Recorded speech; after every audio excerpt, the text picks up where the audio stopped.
Ako yung tipo ng lalaking kayang ibigay ang lahat para sa taong mahal ko. Kahit pa kapalit nun ay sarili kong pangarap. Hindi ko iniintindi ang pagod, sakit, o pangmamaliit ng iba, basta masaya ang babaeng mahal ko. Kasi para sa akin, ang tunay na pag-ibig ay hindi lang basta nararamdaman, kundi isinasakripisyo at ipinaglalaban. Ako si Jason, 34 years old at isang seaman. Gusto kong ikwento ang bahagi ng buhay ko kung saan nagmahal ako ng isang babae. At hindi ko lang siya minahal, kundi sobra kong minahal. Girlfriend ko si Kyla mula college. Kaya lang hanggang third year lang ang natapos ko. Kaya hindi kami sabay graduate. Pero nung may mga sarili na kaming trabaho, nagpasya na kami ni Kyla na tumira sa iisang bubong. Naging mag-live-in kami. Hindi sang-ayon doon ang pamilya niya. Noon pa man ay medyo mainit na ang dugo sa akin ng mga magulang ni Kyla. Ramdam kong hindi talaga nila ako tanggap ng buo para sa anak nila. Medyo may kaya kasi ang pamilya ni Kyla. At ako naman, saktong nagsisikap lang para mairaos ang buhay. Pero nung katagalan na ay wala na rin silang nagawa. Dahil kami ni Kyla, totoo ang pagmamahalan namin at matibay na ang samahan namin. Pero syempre, sa bawat magkarelasyon ay hindi naman laging puro kilig at saya lang. Darating at darating ang pagsubok. At sa puntong ito, dumating na ang unang pinakamabigat na pagsubok sa amin ni Kyla.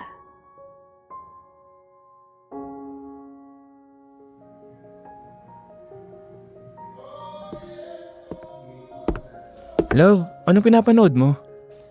Wala. Yung mga latest episode lang dito sa series na inaabangan ko. Gutom ka na ba? Gusto mo magluto ako ng dinner natin? Mamaya na, love. Hindi pa naman ako gutom eh.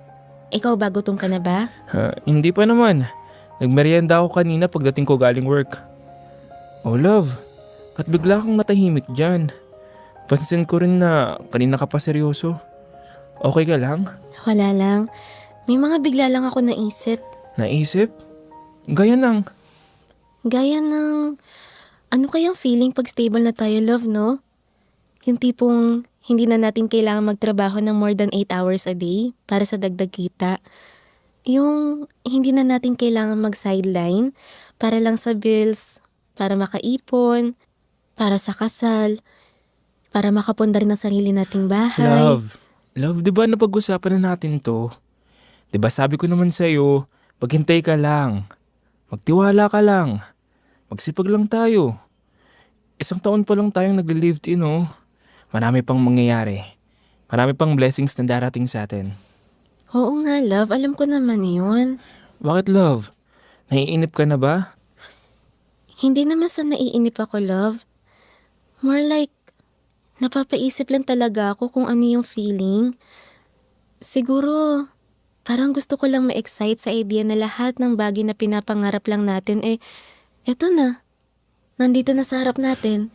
Darating din naman talaga tayo dyan, love eh. Magkakatotoo yun lahat. Wala naman tayong hindi kinaya, di ba? Naalala mo dati? Huminto ako ng college kasi kailangan ko muna magtrabaho para tulungan yung pamilya ko. Pero hindi ko naman napabayaan yung relasyon natin, di ba? Pinaglaban pa nga kita sa pamilya ko eh. Kahit ayaw nila sa akin bilang boyfriend mo. Pero tingnan mo ngayon. Nagkaroon naman ako ng matinong trabaho ah. At sa point na to, malayo ang mararating ko, love. Malayo mararating? Ha? Teka lang, love ah. May papakita pala ako sa'yo. Tingnan mo muna to. Ano yan? Envelope? Ano naman to, love? Buksan mo. Ano nga to? Ba't parang kinakabahan ako? Love ha? Disconnection ba to? Report? Buksan mo na kasi. Basahin mo nang malaman mo. Job offer. We are delighted to offer you the position of bartender on board cruise ship? Teka, cruise ship? Tama ba to? Magtatrabaho ka sa barko, love? Napasa ko, love. Napasa ko yung job interview at qualifications nila. Mag-aasikaso lang ako ng mga requirements ko eh. Ha? Kailan pa? Love, alam mo, grabe lang yung timing. Kanina ko lang talaga natanggap yung good news na yan eh. Bukas ko pa nga balak sabihin sa'yo kasi gusto ko sana surprise eh. Ha? Kasi di ba love, anniversary natin bukas. Kakain tayo sa labas tapos isa-celebrate natin ang anniversary natin kasabay itong bagong blessing na dumating sa akin. Love. Uy love, ba't nakatulala ka lang dyan? Nakalimutan mo bang anniversary natin bukas? Ikaw? Kailan mo pa nakalimutang ayaw ko ng LDR? Love naman. Ayoko, Jason. Hindi mangyayari to. Hindi ka tutuloy dito. Love, sandali lang naman. Makinig ka muna sa akin. Ba't ka ba nagdedesisyon ng sarili mo lang? Alam mo namang ayoko ng long distance relationship, 'di ba? Hindi ako naniniwala mag-work yung mga ganyan eh. Love naman. Hindi ba pwedeng ngayon lang? Baguhin mo naman yung tingin mo sa LDR. Baguhin? Paano? Yung mga magulang ko. Nagtrabaho lang na malayo si Papa, biglang nagising na lang ako na nagfa-file na ng annulment si Mama. Yung panganay kong kapatid. Niloko ng asawa niya dahil LDR sila. Si Nancy, yung best friend ko, nabuntis at hindi na pinanindigan na sira ulo niyang ex mula na naging LDR sila. Ang daming nasisirang relasyon at pamilya dahil sa lecheng LDR na yan. Kung makapagsalita ka naman parang wala kang tiwala sa akin ah. Ano bang iniisip mo? Na lolokohin kita? Na pagsampa ko ng barko kakalimutan na kita at papatol na lang ako sa kung sinong babae dyan? Ganun ba tingin mo sa akin? Hindi sa wala akong tiwala sa'yo, Jason. Ang akin lang kasi. Ano? Sige, ituloy mo. O diba? Wala kang tiwala sa akin, Kayla. Nagtitiwala ako sa'yo. Aabot ba tayo ng ganito katagal kung hindi? Pues, magtiwala ka. Yung buong tiwala. Kasi hindi lang naman para sa akin to eh. Para sa atin to. Tingin mo, madali sa akin na malayo ako sa'yo? Kayla kung mahirap para sa'yo, mas mahirap para sa akin. Pero, kaya kong tiisin lahat. Kasi, gusto kong patunhayan sa pamilya mo at sa iba na mali sila. Na hindi ako pabigat sa'yo. Na hindi isang Jason lang na hindi nakatapos at walang mararating sa buhay. Yung mapapangasawa mo. Jason. Kayla, hindi ko nasasayangin ang pagkakataon na to. Hayaan mo na ako magtrabaho sa barko. Hindi naman ako habang buhay malalayo sa iyo eh. Kahit nga ilang taon lang eh. Makaipon lang tayo para sa kasal natin. Para sa bahay. Para sa negosyong gusto mong simulan. Mahal na mahal kita, Kayla. At hindi na magbabago yun kahit saan man ako makarating. Kaya, magtiwala ka sa akin.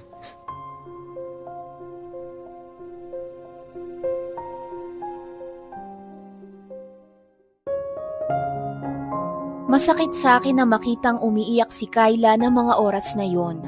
Pero mas masakit kung hindi ako gagawa ng kahit na anong sakripisyo para lang maibigay sa kanya ang mga bagay na matagal na niyang pinapangarap. May pride din naman ako. Ayokong tumagal pa kami ni Kayla o abutin ng kasalan ng ganito lang ako. Nang wala pa akong nararating. Hindi ko na kayang lunukin na lang ang mga sinasabi sa akin ng pamilya niya o ng ibang tao. Gusto kong patunayan sa lahat na kaya ko. Na kaya kong ibigay kay Kayla ang buhay na deserve niya. At ako ang deserving na lalaking dapat niyang mahalin buong buhay niya. Pagkatapos ng 2 buwang pag-aasikaso ng mga papeles, natuloy na nga ako sa barko. Masakit at malungkot kasi yun ang unang pagkakataong malalayo ako ng ganun katagal kay Kayla. Bilang mag-lived-in partners, para bang hindi na ako sanay na hindi siya kasabay kumain. At hindi ko na naririnig ng aktwal ang boses niya. Pero ganun pa man, kailangan ko lang magtiis. Kasi lahat naman ng sakripisyo ko ay para sa kanya. At para sa kinabukasan naming dalawa.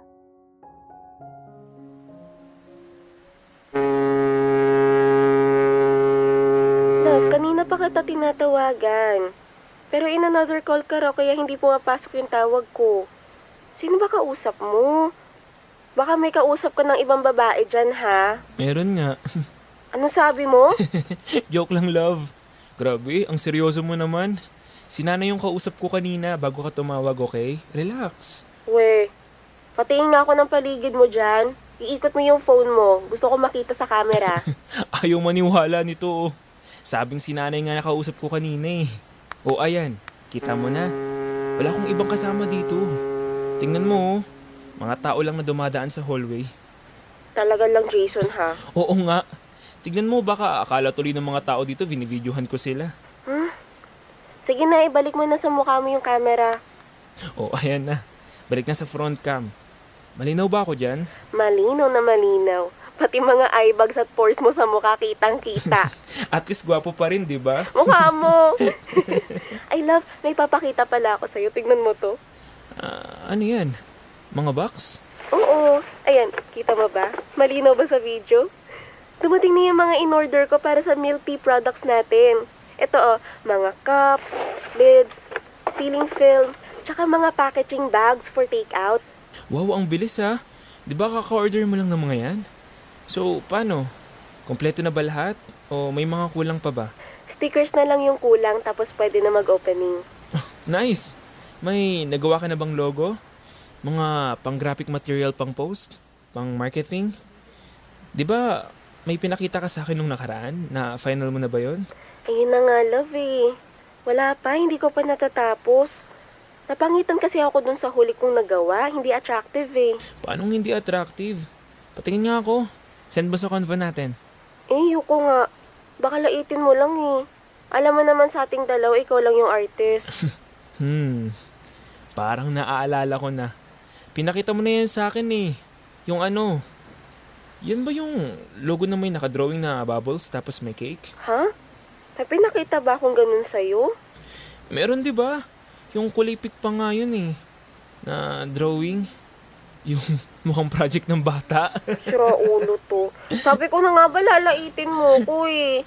Yun nga yung sinasabi ko sa'yo, hindi attractive. Yung ako lang yung gumawa. Tapos nung dinikit ko sa cup, ang pangit ng itsura. Kaya nga humanap na lang ako na ibang gagawa para matapos na. Ano ka ba? Ayos lang yan. Kasama yan sa pagsisimula ng negosyo. Alam mo, love, nagmamanifest na nga ako na lalaki tong milk tea shop natin eh. Dadami ang branches, hanggang sa magpapa-franchise na tayo. Tapos, lalaki na yung kinikita natin. Yayaman na tayo. Di ka na magtatrabaho sa malayo. Magkakasama na tayo sa araw-araw at bubuo na tayo ng sarili nating pamilya. Alam mo bang yun yung palagi kong pinagdadasal mula nung makasampa ka? Love, ayan ka na naman eh. Nangingilid na naman yung mga luha sa mga mata mo. Diba sabi ko sa'yo, pag mag-video call tayo, bawal ang malungkot. Dapat masaya lang. Anong gagawin ko? Miss na kita eh. Mapipigilan ko ba to? Tahan na, love. Ako rin naman, namimiss na kita. Basta love ha, i-promise mo sa akin. Pag nakaluwag na tayo, hindi ka na magtatrabaho sa barko. Oo naman, love. Kailangan lang talaga natin magtiis sa ngayon. Magiging worth it din lahat to sa uli. Mahal na mahal kita. Mahal na mahal din kita, love. Mag-iingat ka palagi dyan ha. Baka silang mag-ingat sa akin. Ikaw din dyan, love ha. Mag-ingat ka palagi. Yung mga bilin ko sa'yo. Basta kung may mga pupuntahan ka, may mga lakad ka na aabutin ng gabi, mas maigi na may kasama ka. Oo naman. Wala akong kakalimutan sa lahat ng mga bilin mo. Talaga? Sige nga. Ano yung pinakahuling binilin ko sa'yo kung natatandaan mo? Ano ba yan? Nakalimutan agad? Hindi tanda ko kaya lahat. O ano yung huling bilin ko? Ganito na lang. Ito yung sagot ko sa huling bilin mo. Jason, love, huwag kang matakot. Hindi kita ipagpapalit sa iba. Dapat lang no. Subukan lang nila. Naku, huwag kang mag-alala, love. Wala nang susubok. Hindi sila papasa dahil wala kang katulad. Hindi ka nila mapapantayan. Nag-iisa ka kaya? Palagi naman kaming magkausap sa chat at tawag ni Kyla. May mga panahon lang talaga na mahina o walang signal sa barko, kaya madalang kaming magkaroon ng contact. Noong mga unang 3 buwan, consistent si Kyla na makipag-usap sa akin. Kulang na nga lang ay minu-minuto siyang mag-chat at tumawag sa akin. Pero nung mag-iisang taon na, para bang may nararamdaman na akong kakaiba sa kanya. Hindi ko alam kung nabibisi lang siya o marami lang talaga siyang inaasikaso kaya lumilipas na ang 1 hanggang 2 o 3 araw na hindi siya nagpaparamdam sa akin. Late na rin kasi siyang nakaka-reply sa mga chats ko at madalas ay tipid pa. Hindi naman kasi siya dating ganun, kaya naninibago ako. Nalulungkot din ako dahil lalo ko siyang namimiss pag nangyayari yon. Lalo pat hindi pa naman ako pwedeng bumaba pa ng barko sa unang taon dahil sa napagkasundo ang kontrata na pinirmahan ko.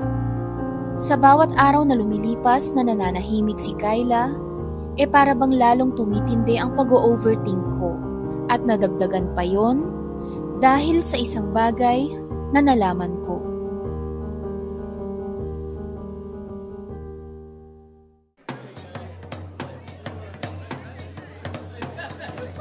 Oh, Jason Brad, cheers tayo. Congrats ha. Graduate ka na sa pagiging pag-good boy. Welcome to the camp. Buti, sumama ka na sa amin sa inuman. Ang ipagtalo ka pa sa akin kanina, susunod ka rin naman pala rito. Baliw. Teka lang Eric para sabihin ko sa'yo, sumakay lang talaga ako ngayon sa trip mo. Pero hindi na mauulit to. Ginamit ko lang din yung mga discount vouchers natin. Sayang naman yung mga amenities dito sa barko kung hindi ko magagamit, di ba? Sus, kunwari ka pa. Hoy, lilinawin ko lang walang nangyari sa amin ni Camille. Kahit lasingin mo pa ako at kahit sino pang ireto mo, wala akong gagawing kalokohan. Kaya tigilan mo ko dyan sa pa-welcome to the camp mo, si Raulo. Seryoso ba? Walang nangyari sa inyo ni Camille? Ano yung regular massage lang? Wala nang extra yung alam mo na. Wala. Uy Camille, speaking of, andyan ka pala. Para ka namang kabote, bigla-bigla kang sumusulpot. Pwede ba makiupo? Okay lang ba, Jason? Uy, Jason, nagpapaalam si Camille sa'yo. Pwede raw ba maki-table sa atin? Sige lang. Oh, Camille, ito beer mo. Libre na ni Jason yan. Isang bucket yung binili niya. Saan ka pa? Wow, may palibre si good boy. Salamat. So ano nga, totoo ba Camille? Walang naging ganap sa inyo ni Jason? Wala nga. Wala. As in, wala. Ay, ganun. Boring naman. Bakit parang gusto mo yata meron? Ginawa ko lang yung trabaho ko. As in, masahe lang. Then after ng session, nagkwentuhan lang kami nitong si Jason. Tapos na. Uy, maniwala. Kailan pa tinanggihan na ang isang Camille? Kahit kiss, wala. Kahit mabilisan na ano lang. Anong mabilisan ka dyan? Wala nga. Di ka ba nakakaintindi ng wala? Pinipilit mo pa eh. Gusto mo yata tayong dalawa na lang eh. Ay, huwag mo akong aayain. Di ko tatanggihan yan. Sira ulo. As if naman papatol ako sa'yo, no? Tumigil ka na. Di ka ba nahihiya sa kaibigan mo? Baliw ka. Hindi ko na pinilit si Jason kasi mukhang loyal talaga siya sa girlfriend niya, no? Huwag mo nang impluwensyahan, Eric. Kasi ako na nagsasabi sa'yo, Brad, hindi uubra. Tingnan mo nga itsura niya ni Jason ngayon, no? Balisa. Parang wala sa sarili. Harap-harapan na natin siyang pinag-uusapan pero parang wala lang sa kanya. Ay nako Jason, sabi ko naman sa'yo tigilan mo muna yung kaka-check ng phone mo. Mamaya mo na silipin kung may mga chats at tawag na si Kyla. Wala pang chat o tawag ni isa Mag-aalas daw sila ng gabi, wala pa rin siyang paramdam. Hindi naman siya ganyan dati. Ngayon lang nangyari to. Baka naman may iba na yun. Shh, Camille, ano ka ba? Huwag kang ganyan. Gusto mo bang lalo mag-overthink tong si Jason? Pasalamat ka, di ka ata naririnig. Ano yun? May sinasabi kayo? Wala Brad. Sabi ko, hayaan mo muna mamiss ka niya kahit ngayong gabi lang. Dapat tayong mga lalaki, marunong tayo magpamiss sa mga jowa natin. Di naman pwedeng tayo lang lagi naghahabol, di ba? Di ba, Camille? Correct. Kaya ikaw, Jason, kung ako sa'yo, i-off mo muna yung cellphone mo. Huwag mo na munang tadtarin ng messages yung girlfriend mo. Tsaka alam mo, Jason, nung minasage kita kanina, parang nahigop ko yung stress mo. Pinawisan kaya ako ng malamig. Ano ba kasi nangyayari sa'yo? May iba pa ba kayong problema ng jowa mo? Alam mo, ilan linggo na siyang ganyan. Kaya nga inaya ko ng magliwalo eh. Curious lang, ano bang itsura niyang girlfriend mo, Jason? Chicks ba yan? Mas chicks ba yan sa akin? Para kasing patay na patay ka eh. Hindi lang patay na patay. Baliw na baliw din. Tignan mo ngayon, nakatulala na naman. Di nga, seryoso Eric. Gusto ko makita itsura ng girlfriend niya. May picture ba kayo? Jason. Huy! Wala na. Naglayag na naman ang isip nitong kaibigan ko. Di na naman makausap ng matino. Teka nga. Ano bang name ng girlfriend ni Jason sa Facebook? Eric, alam mo ba? Sandali. Check ko sa Facebook. Alam ko inad ako nun eh. Ito, teka. Sige, anong pangalan? Ito. Anong itatype ko sa search box? Ito. Type mo, Kyla Rosales. Yung profile picture niya yung nakaitim na t-shirt. Tapos yung background niya yung milk tea shop ata nila Jason. Okay. Buti may libreng onboard wifi dito sa cruise, no? Ang bilis ng internet ngayon, no? Ito. Nakita ko na yung profile niya. Siya ba to, Eric? Patingin. Oo nga, si Kyla. In fairness, maganda siya. May pagkachinita pala ang mga gusto nitong si Jason. Teka, silipan ko nga yung wall niya. Mangiisto ka pa ah. Jason Brad, beer pa. Magbubukas pa ako na isa. Teka, 3 hours ago. 2 hours ago. 30 minutes ago? Hala? Eric, tingnan mo to. Ano yan? Ha? Teka, ba't di ko nakikita yan sa newsfeed ko? Seryoso ba yan? Ito, tignan mo sa Facebook ko. Wala naman. Tignan mo, Camille. Teka, ba't sa akin visible yung mga posts? Sa'yo hindi. Ikayo nga tong friends, di ba? Ano yan? May ano lang kasi. Ba't ganyan kayo makatingin sa akin? Jason kasi... Ano ba yung tinitingnan yun sa phone? Patingin nga ako. Teka lang Jason. Ano yan? Yung ano kasi may post. Facebook ni Kyla to ah. Ano to? Ini-stalk niyo yung girlfriend. Jason, tingin ko kailangan niyo mag-usap ng girlfriend mo. Kasi bakit may mga posts na visible sa akin pero sa'yo o sa inyo ni Eric hindi? Hindi naman kami friends sa Facebook eh. Ano yun, naka-customize lang kung sino yung gusto niya makakita ng mga posts niya? Or tag posts sa kanya? Oo nga Brad. Kausapin mo na lang si Kyla kasi parang iba yan eh. Kilala mo ba kung sino yung kasama niyang lalaki? Nanlamig ang buong katawan ko nang makita ko ang Facebook post na yon. Ayokong maniwala sa mga sinasabi ng mga kaibigan kong si Eric at Camille dahil syempre, ako ang mas nakakakilala kay Kyla. Kaya kong bigyan ng sarili kong explanation kung bakit may kasamang ibang lalaki si Kyla sa tag post na yon. Pero ang hindi ko kayang intindihin kung bakit hindi siya nakikipag-communicate ng maayos sa akin. Bakit tipid na siya mag-reply sa mga chats ko? Hindi ko siya makausap sa tawag ng mahaba-haba kasi lagi siyang busy. Lagi siyang may ginagawa. Paulit-ulit ko naman siyang tinatanong kung may problema ba, kung okay lang ba siya. Pero ang lagi lang naman niyang sagot sa akin wala. Okay lang daw siya at wala daw akong dapat ipag-alala. Bagay na hindi ko na gaanong binusisi kasi tiwala naman ako kay Kyla at ayokong maramdaman niya na pinag-iisipan ko siya ng hindi maganda. Pero hindi ko talaga alam kung bakit sa likod ng utak ko may mahinang boses na nagsasabing parang may mali, parang may hindi tamang nangyayari.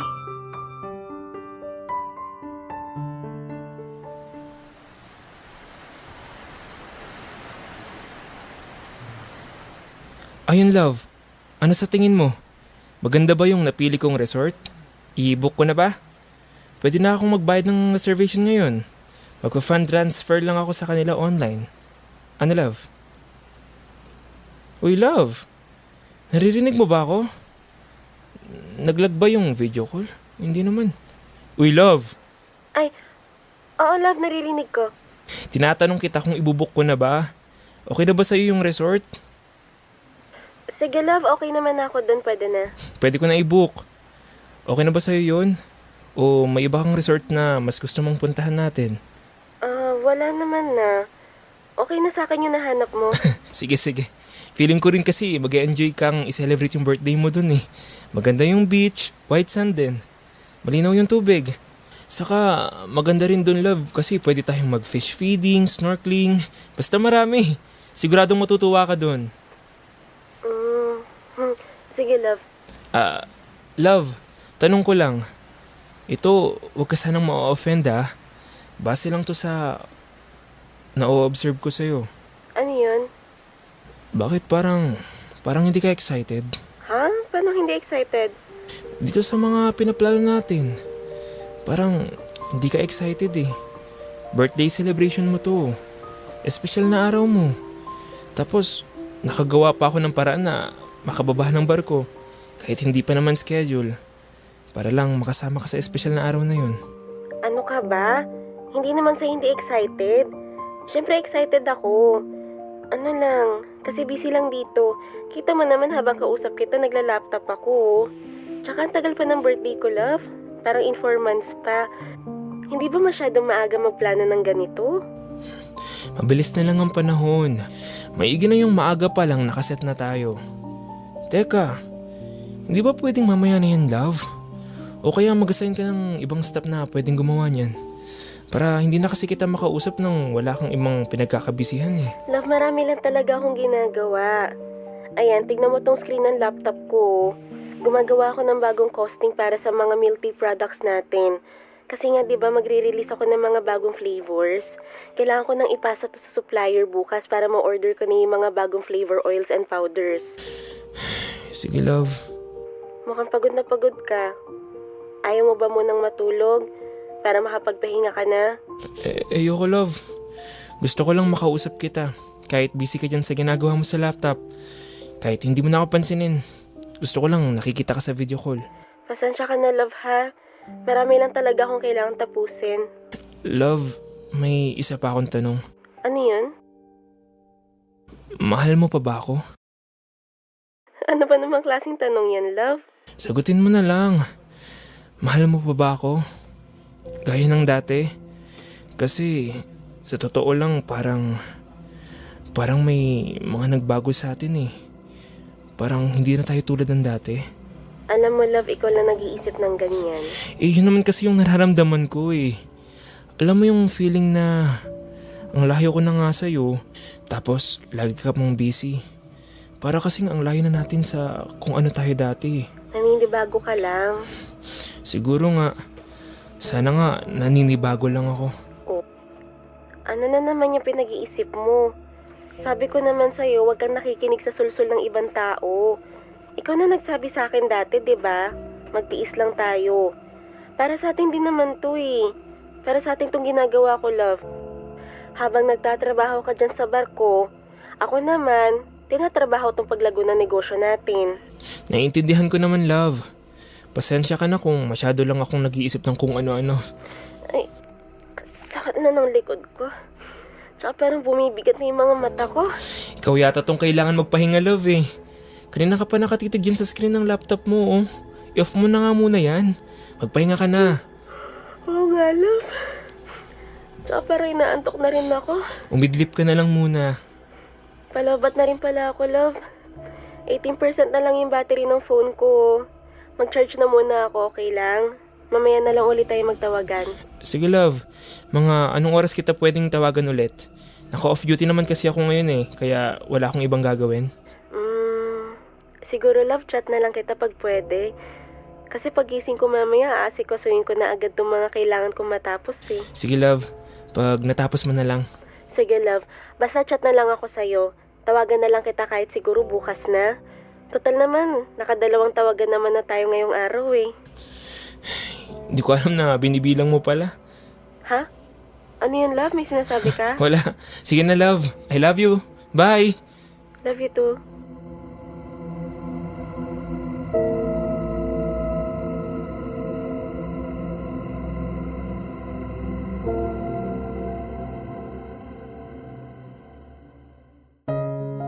Dati, mas matimbang ang pagmamahal at tiwala ko kay Kyla.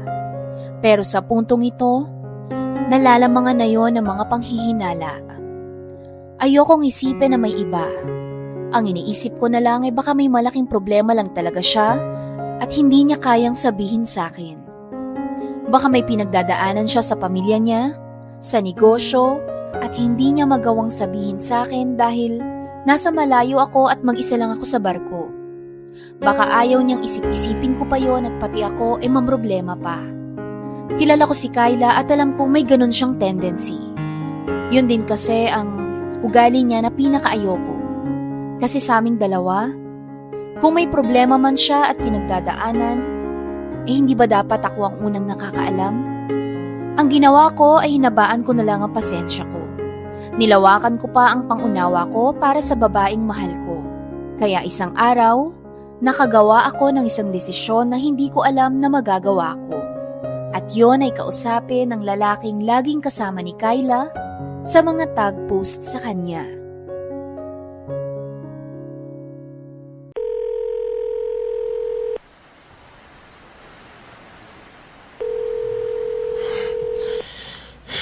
Sana sagutin mo.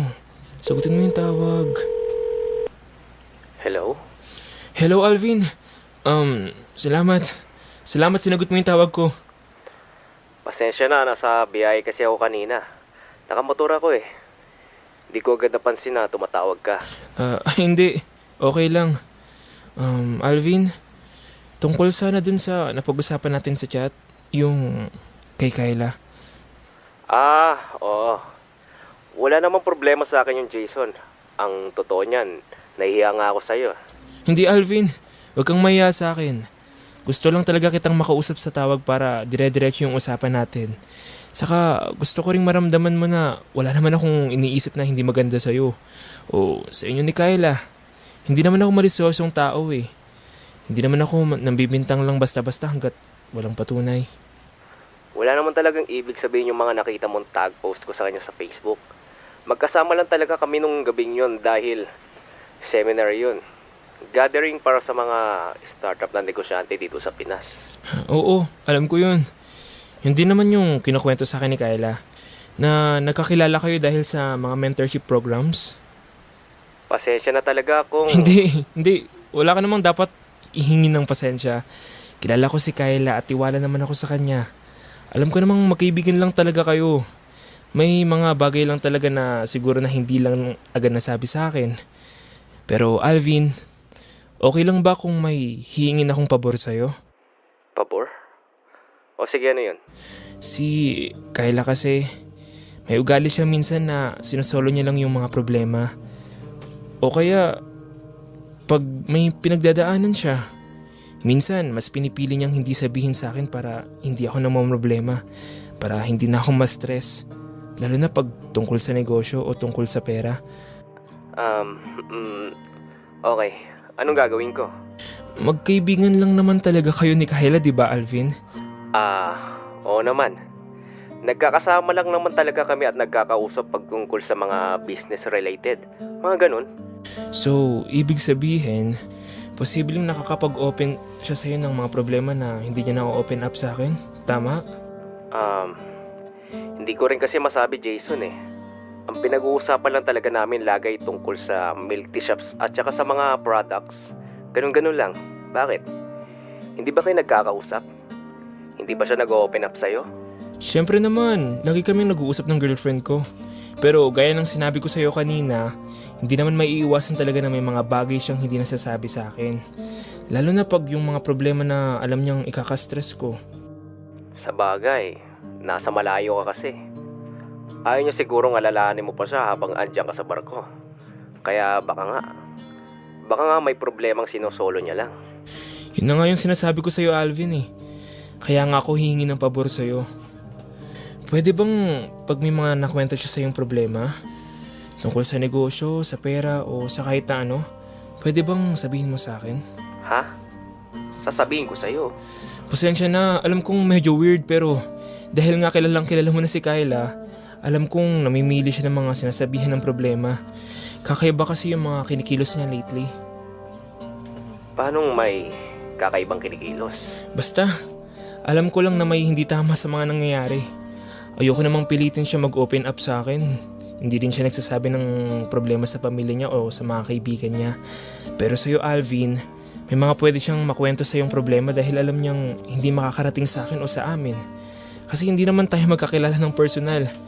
Kaya sana naiintindihan mo ko. Sana pagbigyan mo ko kahit sa maliit na pabor.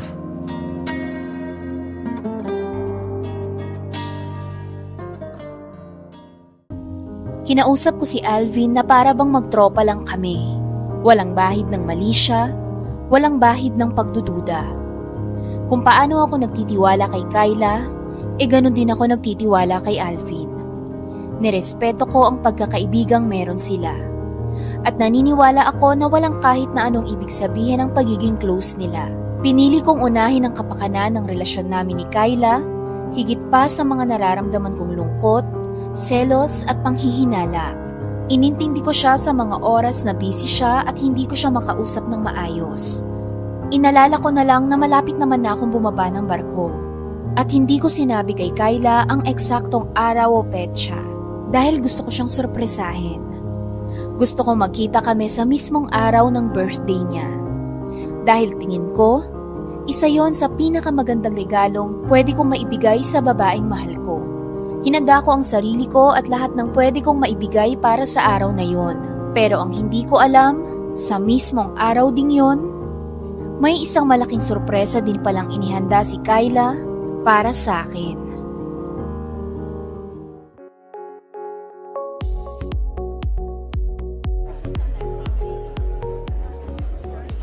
Bakit hindi sa akin sinabi ni Kyla na dito pala siya magsi-celebrate ng birthday sa bahay nila? Ang usapan namin sa apartment eh. Nasa kwarto pa siguro siya. Puntahan ko nga para ma-surprise ako na. Ayan, buti hindi nakalok yung pinto.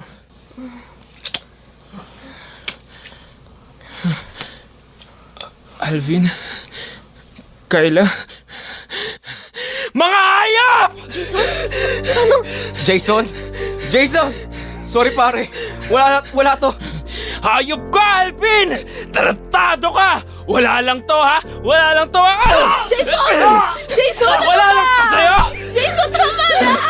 Jason! Tama na! Sorry pare. Sorry, hindi ko sinasadya. Hindi ako tanga!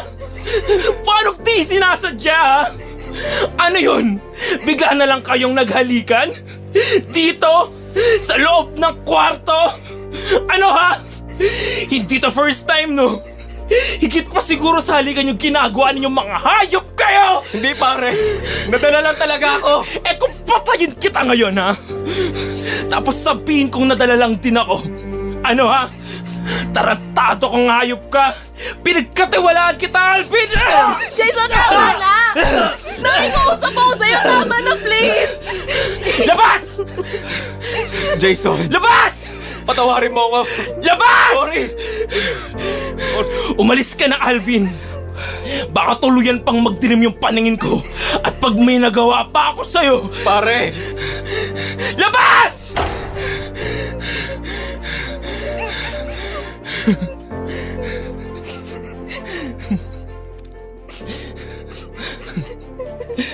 Ang sarap yata ng halikan niyo ni Alvin kanina. Ha? Halos hubaran ka na niya eh. Kung makayakap ka pa sa kanya, parang may iba ka pang gustong gawin eh, no? Nabitin ka ba? Ha? Gusto mo bang pabalikin ko si Alvin dito? Para sama-sama tayong tatlo? Total birthday mo naman, di ba? Magsalo-salo na tayo. Para happy birthday! Kahit ano pang galit mo sa akin ngayon, wala kang karapatang bastusin ako ng ganyan, Jason! Wow! Wow, ah! Samantalang ikaw, kayo ng pamilya mong konsentidor ang unang nambastos sa akin, Kyla. Bumaba ako ng barko kasi gusto kitang surpresahin ngayong birthday mo. Pero hindi ko naman alam na ako pala itong masusurpresa. Kaya pala ayaw mo ng LDR eh. Takot ka pala sa sarili mong multo. Hindi ka sa akin walang tiwala, kundi dyan sa sarili mo. Dahil sa ating dalawa, alam kong ikaw yung hindi marunong makontento at Hindi pwedeng totoo magloko. yan! Hindi totoo yan! Alam mo yan! Ano pa bang hindi totoo sa lahat ng nangyayaring to, Kyla? Hanggang ngayon ba magsisinungaling ka pa rin? Akala mo ba hindi nakarating sa akin lahat ng pinaggagawa mo? Gusto mo ba isa-isahin ko pa sa'yo? Kayla, binilhan mo ng motor si Alvin. Saan ka kumuha ng pera, ha? Nanghiram lang siya ng pera sa akin para makabili ng motor. Binabayaran niya ako ng paunti-unti. Nanghiram? At anong interes ang binayad niya sa'yo? Yung pinagsasaluhan niyo sa Yung kama? bibig mo, Jason! Bakit? Mahal mo na ba siya?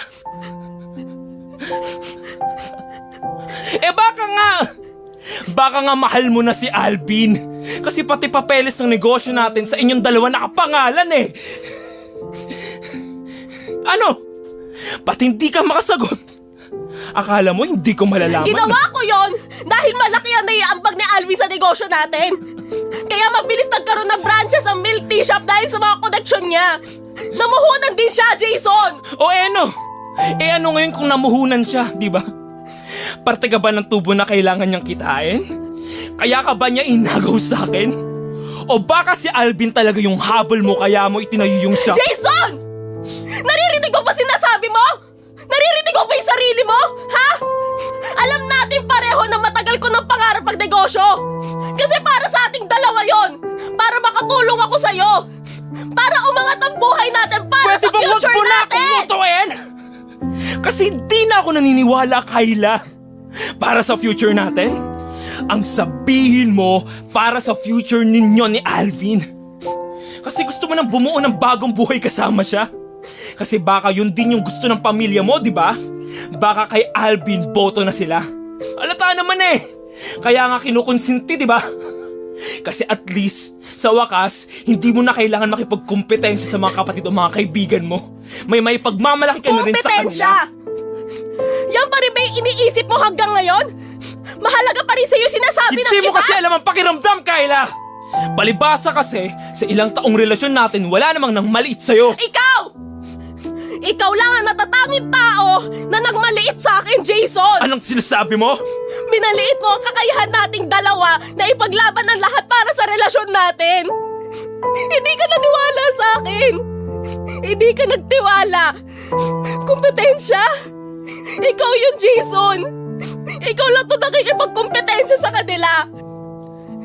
Alam mo, never ako nagkaroon ng pakialam sa kahit anong sinasabi ng pamilya ko o na kahit sino, di ba? Hindi ako nagmamadali sa buhay natin. Kahit anong ihain mo sa harap ko, tatanggapin ko. Basta makasama kita. Basta nandito ka lang sa tabi ko. Kasi eventually, alam ko maaabot din natin yung pangarap natin ng magkasama. Pero anong ginawa mo, ha? Mas inuna mo yung sarili mo. Mas inuna mo Ako pa pa rin ngayon ang yung tingin sa'yo na makasarili. ibang tao kaysa sa akin.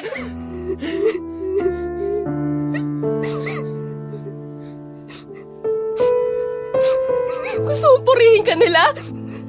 Ha? Hindi ka pa rin nagbabago? Hanggang ngayon gusto mo pa rin i-please ang lahat ng tao? Akala mo lang nagpapakabayani ka na para sa ating dalawa? Para sa akin? Pero ang totoo, gusto mo Hindi. na maging bida sa Hindi sarili ang mong totoo, kwento! Kayla! Alam mo, hindi ang totoong sinasabi mo! Yun ang totoo, Jason! Kaya pinili mo magbarko! Pinili ko lang ang Pinili mo bagay na malayo alam kong sa akin. makatutulong sa akin para maibigay ko sa'yo ang lahat, Kayla! Kasi hindi ko kailangan ng lahat! Bakit? Pera-pera na lang ba tayo dito? Jason, ikaw! Ikaw lang yung kailangan ko! Gusto ko sabay natin panindigan na relasyon natin ng magkasama. Yung hindi tayo malayo sa isa't isa. Yun lang naman yung bagay na hinihiling ko sa'yo noon pa man, di ba? Pero hindi mo binigay sa akin! Kaya ba hiningi mo sa iba? Hiningi mo kay Alvin? Kaya pinili mong saktan ako? Wala kayong kasalanan ko sa'yo, Jason. Inaamin ko. Naging mahina ako. Niloko kita. Alam ko hindi mo ko mapapatawad.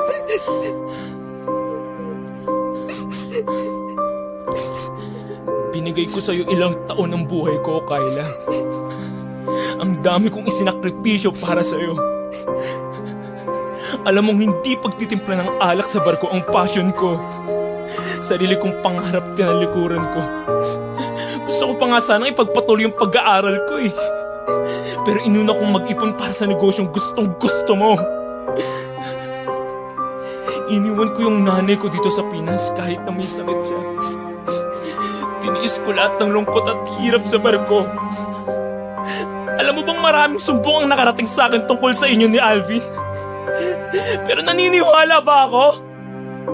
Hindi, di ba? Pinagkatiwalaan kita ng buong buo, Kayla.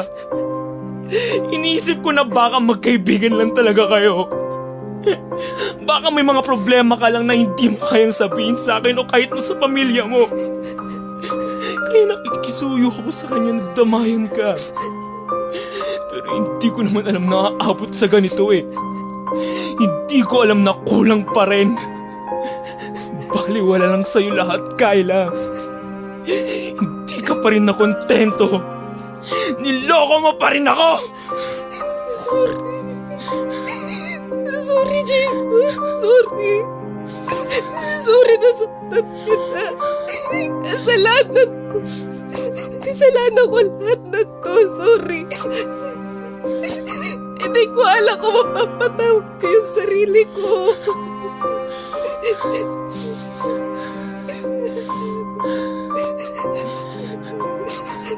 Tanong ko sa'yo, mahal mo ba siya? Mahal kita. Yung tanong ko yung sagutin mo, Kayla! Sorry. Sorry, Jason. Sorry.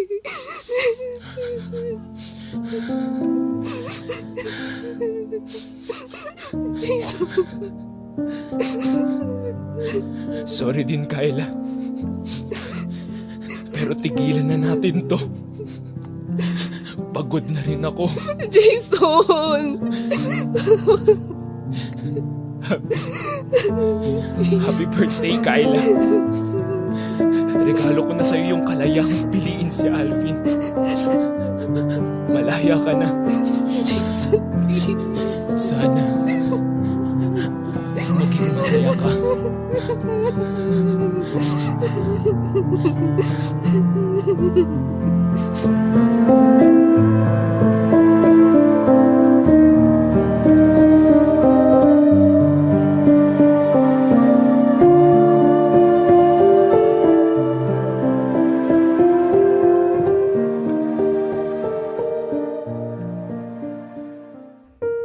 Kahit kailan, hindi ko naisip na mangyayari to sa amin ni Kayla. Sa 7 taong relasyon namin, lahat ay ginawa ko para sa kanya. Tinalikuran ko ang sarili kong pangarap para lang maibigay sa kanya ang buhay na deserve niya. Pero habang pinapanood ko siyang umiiyak noong mga sandaling yon, nalaman kong niloloko ko lang din ang sarili ko. Pinaniwala ko lang ang sarili ko na kailangan kong ibigay ang lahat-lahat sa akin para maramdaman lang ang pagmamahal na deserve ko mula kay Kayla. Sabi ko dati sa sarili ko, siya ang babaeng gusto kong makasama habang buhay. At anumang problemang ibato sa akin o sa amin, tatanggapin ko.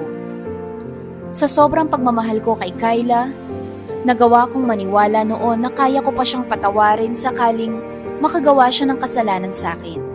Kasalanan gaya ng ginawa niya na yun. Nalokohin ako at ipagpalit ako sa iba. Akala ko pwede kong sabihin na, sige, patawarin ko na lang siya. Tatanggapin ko na lang siya ulit sa buhay ko. At kung ano man ang pagkukulang ko, ano man ang mga dahilan ba't niya nagawa yun sa akin, magagawa naman ng paraan na maiayos na lang namin pareho. Pero hindi. Hindi pala ganun yun. Hindi kasi pwedeng kasalanan ko pa kung bakit siya nakulangan sa akin at naghanap siya ng iba. Para sa akin ay mali yun. Maling-mali. Kasi yung panlolokong ginawa sa akin ni Kayla ay mas masaklap pa sa mga na-imagine ko o mga napanood ko sa palabas o sa teleserye. Ang saklap lang dahil ang tao palang mananakit sa akin ng sobra ay ang babaeng minahal ko rin ng sobra. At kailangan ko pang magdusa bago ko matutunan ang lahat ng dapat kong matutunan pagdating sa pagmamahal. Hindi pala kailangan ubusin ang sarili para mahalin ka sa paraang gusto mo. Hindi porket mahal na mahal mo ang isang tao, magbubulag-bulagan ka na lang sa mga ginagawa niyang hindi maganda. At hindi laging applicable ang second chances. Kasi minsan yung sobrang pagtitiwala, yun pa ang magdadala sa'yo sa pinakamasakit na parte ng buhay mo. At ang pinakamabigat na aral na natutunan ko ay totoo ngang hindi sapat ang pagmamahal lang. Kasi dapat laging balanse. Hindi pwedeng isa lang ang tumatrabaho sa relasyon. Pareho dapat kayong may respeto at katapatan sa isa't isa. Ako si Jason at ito ang kwento ng mga isinakripisyo ko para sa pag-ibig.